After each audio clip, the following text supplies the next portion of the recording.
Cobie Smulders to be kidnapped. I'm like, I don't give a She shit. was kind of badass. Like, But I didn't really think she got kidnapped, and Jack Reacher was like, what the fuck? The second he was like, I gotta take on the government. Like, it seems like there was a point in the trailer where it kind of started to lose me, where it got a little too big. I don't know, I feel like that could either be really cool, and it'll just like somehow become this kind of goofy thing. It looks a lot more straightforward. Or if it'll tip over and just kind of give in to indulgence and not work after a while. Because there was a mystery and reveal vibe with the first one. This feels like it doesn't contain any of that. Well, and the first one had like a grim villain. All I want to know is, the first one had like, it was like a slow burn kind of thriller in a lot of ways. Do the action sequences look cool? Yeah, they do. But there's also an edginess that I feel is missing. Even from the trailer for the first one, I remember thinking like, that looks violent.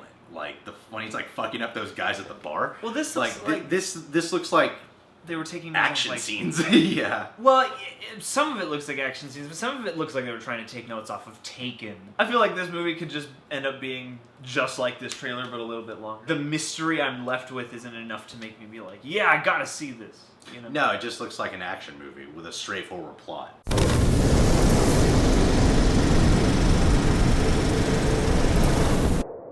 Hello, Rejects. It's Greg here. Hello, Rejects. It's John here. A few days ago, I posted a quick movie review of Jack Reacher Never Go Back. First impression. I claimed it was the worst movie I've seen all year. I know there's films that are probably worse, but out of the films I've seen in the theaters, this is the worst one I've seen. Now, I've thought about it since then, and now I would say that is still true. It is the worst movie I've seen. Very passionate about this. I do not like this movie at all. I think it's a terrible, terrible movie. Haven't asked John what he thought yet. John, now that we're on camera, what did you think, buddy? I mean, I don't disagree with anything that you said. I think because I was prepared for something really bad, it didn't really strike me. Like, I don't feel strongly about it. I'm not like, oh, it's terrible. But there's not really much that this movie does right.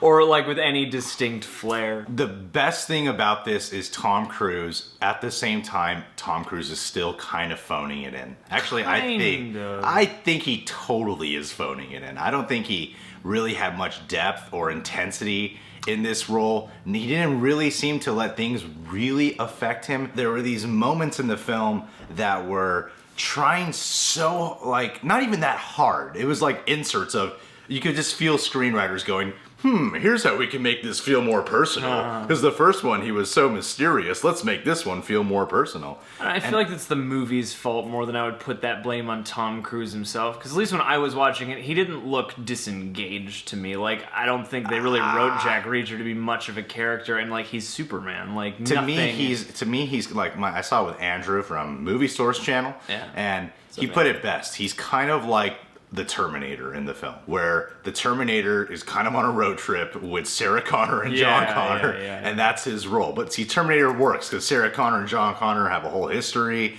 There's this whole feeling towards the Terminators. Here you got these three strangers going on like some weird road trip in the beginning of the movie, and it doesn't make sense. What they're going for is not felt. I didn't really care for any of the personal stuff they tried including. It felt like forced dialogue. It felt like inserts. This movie felt like a large outline to me, with a large quantity of scenes with horrible transitions between scenes. A scene ends, next scene they cut to, they're like sprinting somewhere, and I'm like, wait a minute, where the fuck are they going? They haven't even explained where they're going. There's one moment where Cobie Smulders, like, this prostitute, like, puts a phone in a guy's pocket.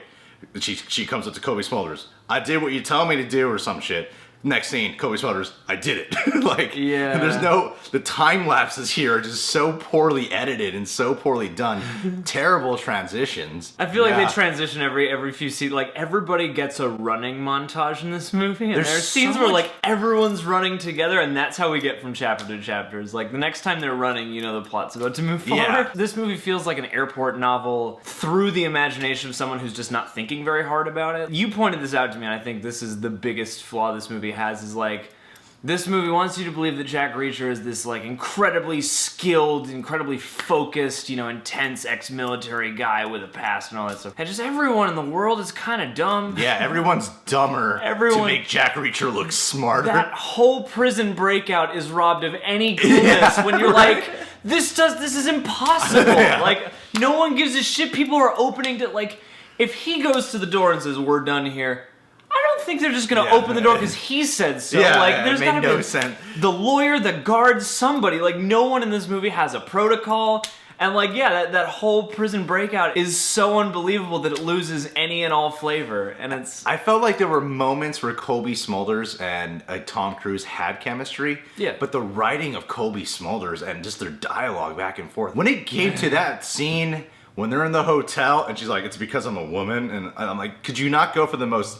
The thing about the personal stuff they go for here to make it more character, it's the most cliche character stuff you could have gone for. There's no real depth. It's more of the most surface level cliche shit you could have possibly conjured up. Well, the problem is I think that's a cool scene to want to have. Like, I think that's a cool argument for them to get into because it's relevant now. Like, it's a thing that we have to deal with, you know, like, what's a woman's experience as a high-ranking military officer? Just jammed in there in that moment. It is, though. Like, the movie doesn't handle it very well and it doesn't get deep into it. So I'm like, snaps for trying, but I wish you tried harder, like, or had a better character with which to kind of explore this with. Because I think Cobie Smulders is good in this. I wasn't thinking about Robin Scherbatsky the whole time, so, like, that's a good thing. The writing is real thin. I felt like Cobie Smulders was trying a lot harder than Tom Cruise was. Yeah, I feel like she's got something to prove. I feel like Tom Cruise is such a naturally great actor that even when he phones it in, he's going to do a good enough job. But it's just a passable job in this film for me. He phones it in the same way like Johnny Depp phones in something. Tom Cruise's Jack Sparrow to me is what Jack Reacher has become. It's like, oh yeah, the guy who's kind of like assured that all of his skills are gonna get through. He's always one step ahead and like he's a badass. That's his kind of fallback character to me, and you know, he's fine. I don't know, like there were times I liked the three of them together, but even that story, what they choose to show you is weird. That little girl was so annoying. Or Sometimes. the 15.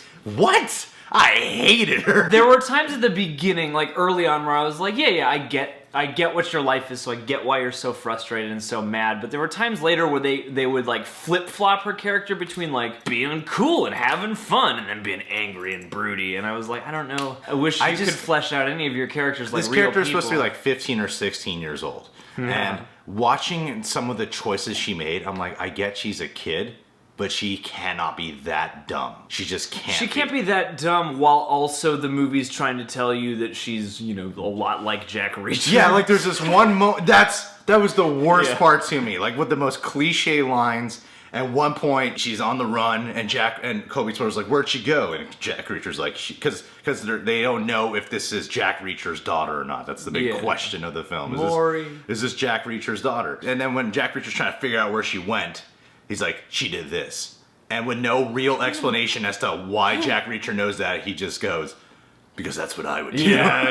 What? I remember being in the theater going, "Oh my god, I can't believe he said that." Yeah, and like it just doesn't earn that really. That well. It doesn't. It doesn't. So to say that, because she does a bunch of other shit. Because what led to her having to run was a stupid move of her using a credit card. And at this point in the movie, it's like, wait a minute, you've been on this adventure with them for quite some time now. You should know better than to use a credit card. When she decided to use this credit card in the scene, I heard murmurs in the whole audience like, what a fucking idiot. Like, who would do that at this point after everything you've been through? One, like, if you know who Jack Reacher's like, and especially after there's an incident with the cell phone and stuff, like, you know that they would have explained that shit to her. This movie is full of befuddling characters, and it's like, I feel like this movie wants to be a Bourne movie, but just like, that doesn't have a writing team. Yeah, there's this actor, Patrick Husinger. He is the Bourne assassin. The assassin, you know, every Bourne movie has that one assassin who's going after Bourne. He is that guy in this film. See, the thing is, I like that guy's performance in a way. As the big baddie, like, personal vendetta guy. Like, I like that actor, but oh man, he's like this weird, self-assured character who's not good at his job at all. Like, like, I'm like, you're terrible at this, but you have the same attitude people really good at this have. It's a very confusing performance to watch, as he's always one step behind, and it always looks like he's fucking up. Like every single time Jack Reacher speaks to his character, it's like he fucked up. Now, see, I haven't taken any time to really compare this to the first one. Now, I wasn't the biggest fan of the first one, but here's what I will say about the first one, is that there is such a definitive style to it. There's a grit to it. There's a substance to it. It's like a slow burn kind of mystery building thriller. Everything that you loved about it or really enjoyed, especially I hated the action scenes in this movie and never go back. I thought the action scenes were so poorly cut together, so poorly edited. Some of the action scenes just seemed like, what was the point of this whole fight exactly?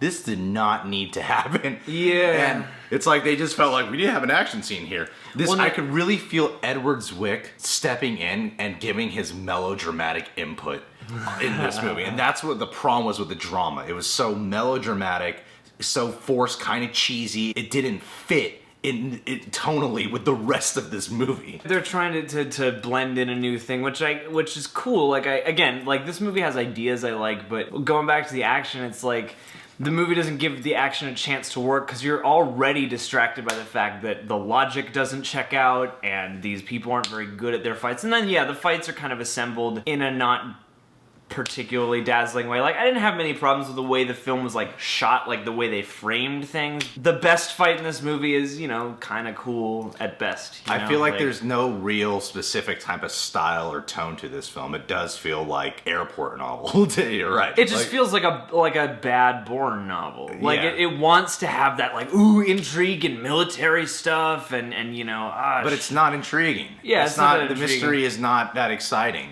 And I felt smarter than a lot of everyone in this movie. And like the henchmen, like this movie is filled with henchmen who are just terrible. Henchmen, and there's like that general villain. Who's like, wait a minute, I don't. You haven't even really set up who this guy is, and you're trying to make this like payoff towards the end a big deal. Yeah, man. Oh, the guy from Prison Break, the like private military contractor. Thanks for giving us credit to be able to figure that out, but we should have had an intro to this guy or something. And I hated that scene. Okay, minor spoiler alert. There's this one scene where Cobie Smulders and Tom Cruise bring a gang with them, and they're like about to crack down on them. They're like looking for MP4s, blow the thing wide open. And then they open these cases, and it's rocket launchers in there. Well, they're basically looking for empty cases, but all the cases have what they're supposed to have inside of them. When they were just about to give up, I looked to Andrew and I was like, why don't they just like look under the case or take the thing out of the case and look at it for a second instead of just going, whoop, looking at it for face value. Yeah. And then sure enough, Tom Cruise, like a couple minutes later, is like, something's not right. Yeah. Oh, let me look at this. And then like a second later, he figures out, I'm like, I knew that too.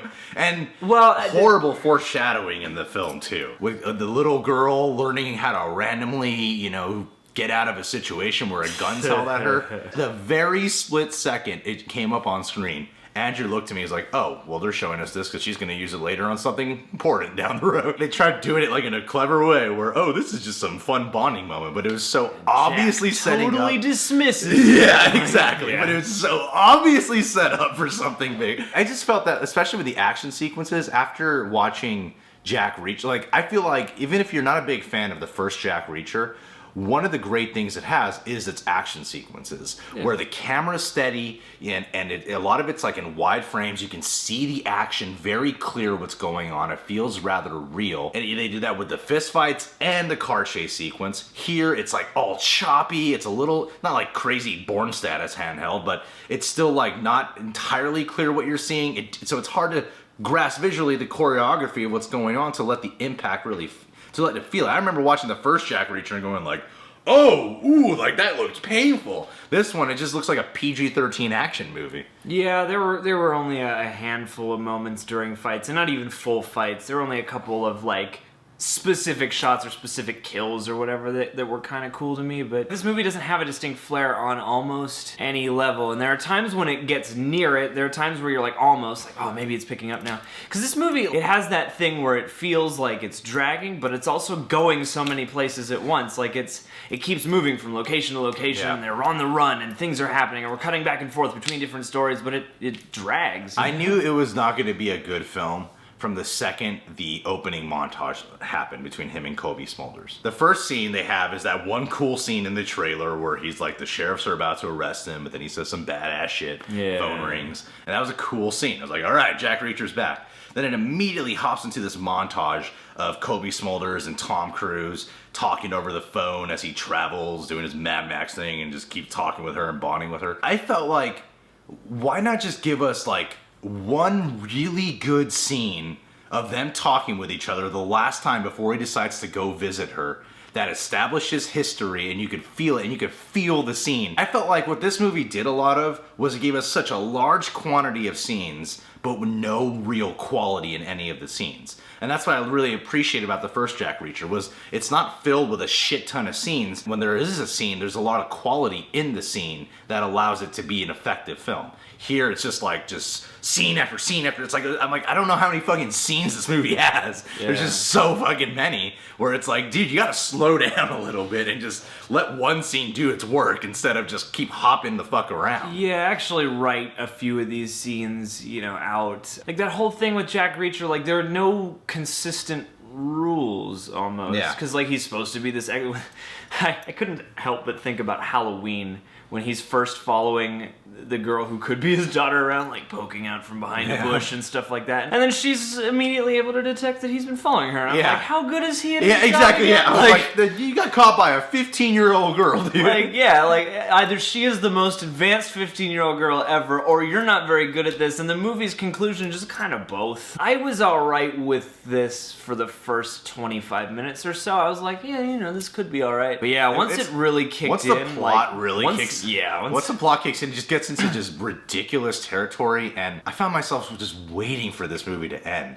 Yeah. Like when it got to the whole cliche thing towards the finale where hero's, you know, like possible daughter might get kidnapped or is kidnapped. Like, sorry, minor spoiler there, but it happens in almost every fucking generic action film where the hero's daughter is getting kidnapped. I just couldn't believe they were going with that, because I'm like, this movie's just never gonna fucking end, is it? Well, this movie doesn't really convince you of anything, and that was a drawback to me, is like, I never had any... I wish there would be a little intrigue or a little doubt as to who we can trust and stuff like that, and you pretty much know who's evil the whole time. And I just think the daughter, Danica Yarush, something like that, I think the writing of her was terrible, and I think her performance was just not that good. I'm not going to say she's a bad actress, but I will say this performance specifically wasn't a good performance. There were times when I was all right with her, there were times when I wasn't, and I never really loved anything she did. Yeah. I was most impressed by Cobie Smulders in this movie. I thought she had some I felt like out of all the actors, she tried the hardest. Yeah. I felt like she gave the most commitment in the film, more than Tom Cruise. That scene, again, towards the finale when they're opening up all these crates and stuff like that, and it's clearly what she knew is falling apart. Like, I thought she played that moment really nicely. With some nuance, you know, like... There's just some stupid scene, you know, when like... Oh yeah, everyone's got a stupid scene. Remember in the airplane, when they're flying, and then Jack Reacher notices two people on the plane might be bad guys? I've been on a plane before, and you're gonna be up there for a while, right? Yeah. So then he just sits, they show it in the trailer, both of the attacks he does, they show it in the trailers. He goes, sits down next to one guy, it's your fucking haircut or some shit, and then he like does this move on him where I'm like, the person behind them would have noticed something at least. Yeah. And I could forgive that.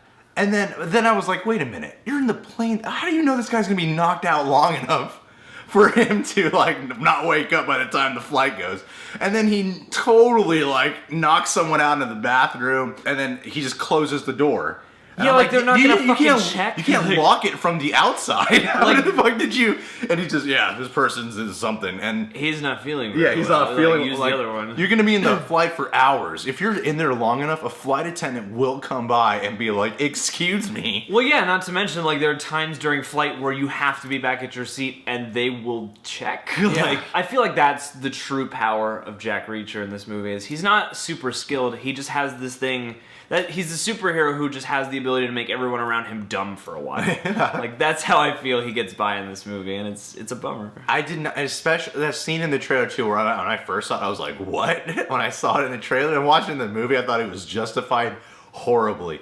When he punches through a window, and they justify because he has a salt shaker in between his knuckles. I'm like, there's no way a salt shaker is going to be able to possibly allow him to fully break this glass.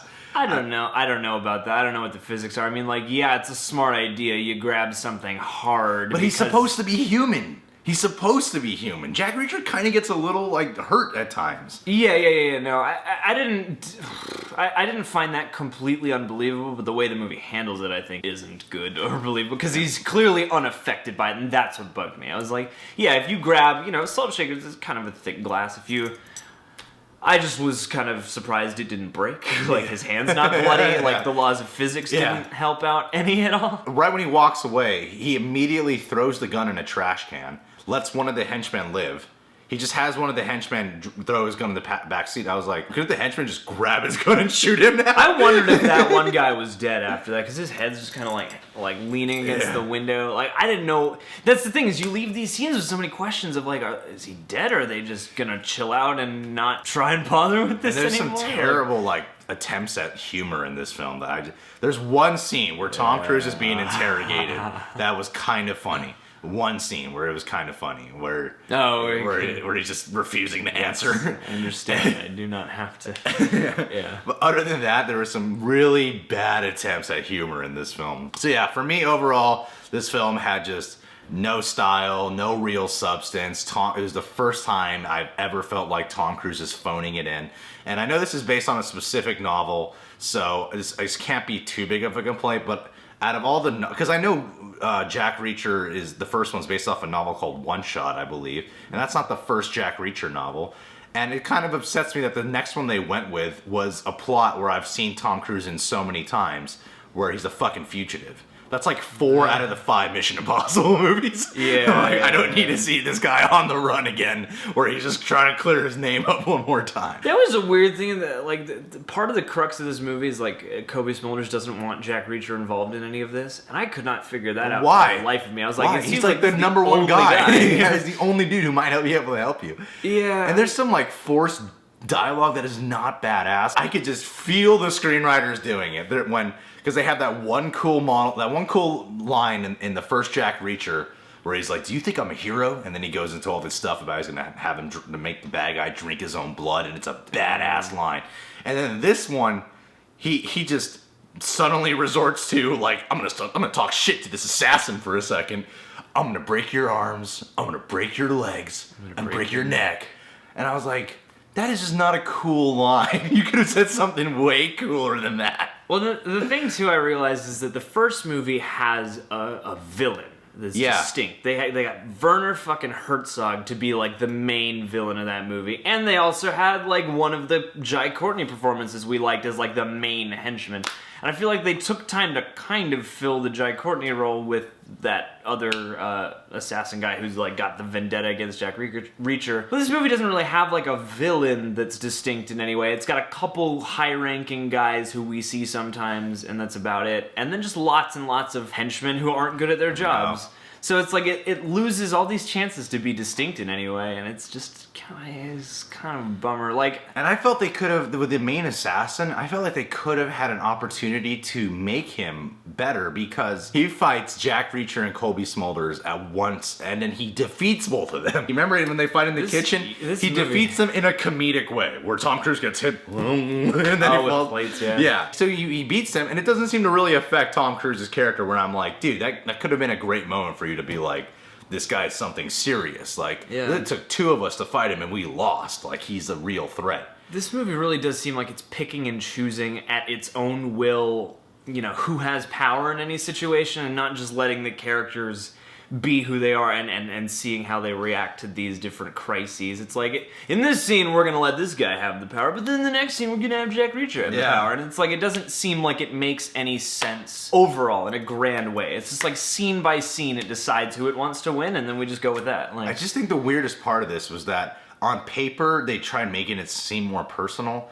Yet the first one, because of how Jack Reacher is responding to the situation, how it's escalatingly affecting him more and more. Like when he gives that cool ass speech where he's gonna make the guy drink his own blood from his boot or something. That was effective when you first watch that movie, because it's like, this is really affecting Jack Reacher more and more, and he's getting more involved. Mm-hmm. Here, they have a girl he's kind of into, and they have a girl who might be his daughter, and yet I'm like, this doesn't feel anywhere near as personal for some reason. Well, because they're two people he just met, too. Yeah. Like, he just met these people. But even he's had, like, a past that. relationship with Cobie Smulders, I get the sense, but, like, in terms of FaceTime, he's just meeting these people. I didn't mind the montage at the beginning where they're getting to know each other, but I don't think it's a good choice because for the personal aspect of this movie to work, we have to see them build a relationship in more than just over the phone in the bed of a truck. Yeah. You know, like, we need something to latch onto. Because otherwise the movie's just telling you it's personal and it's not letting you feel that. Yeah. You know, and this movie's very void of an actual emotional depth to me. Yeah, it's like, I want to see, it leaves you wanting to see the stuff that happens between all the action scenes that we skip. Yeah.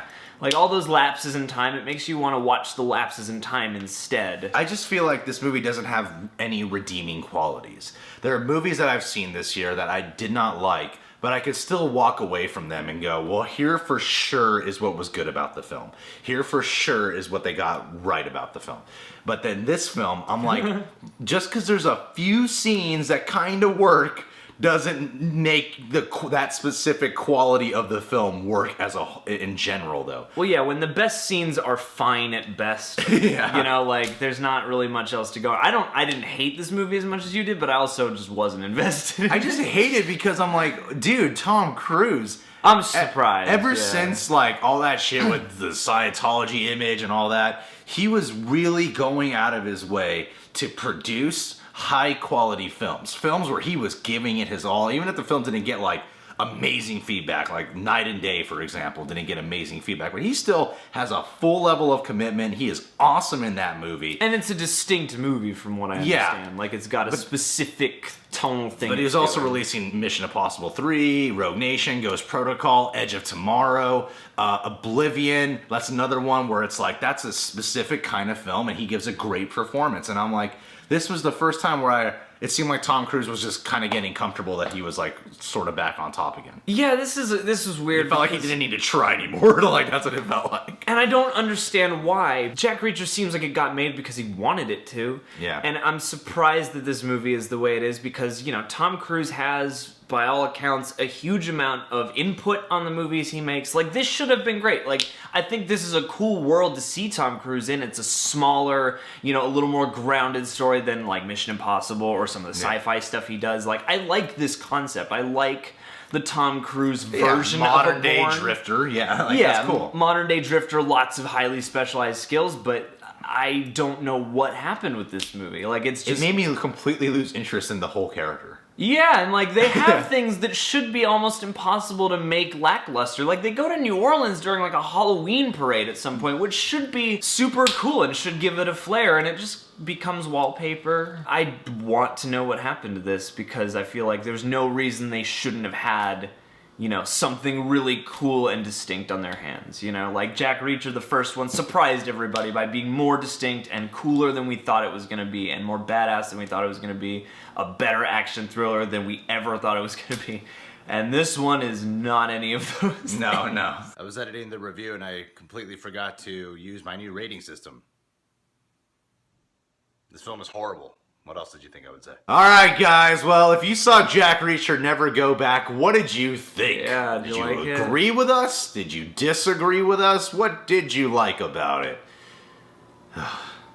Subscribe to The Real Rejects.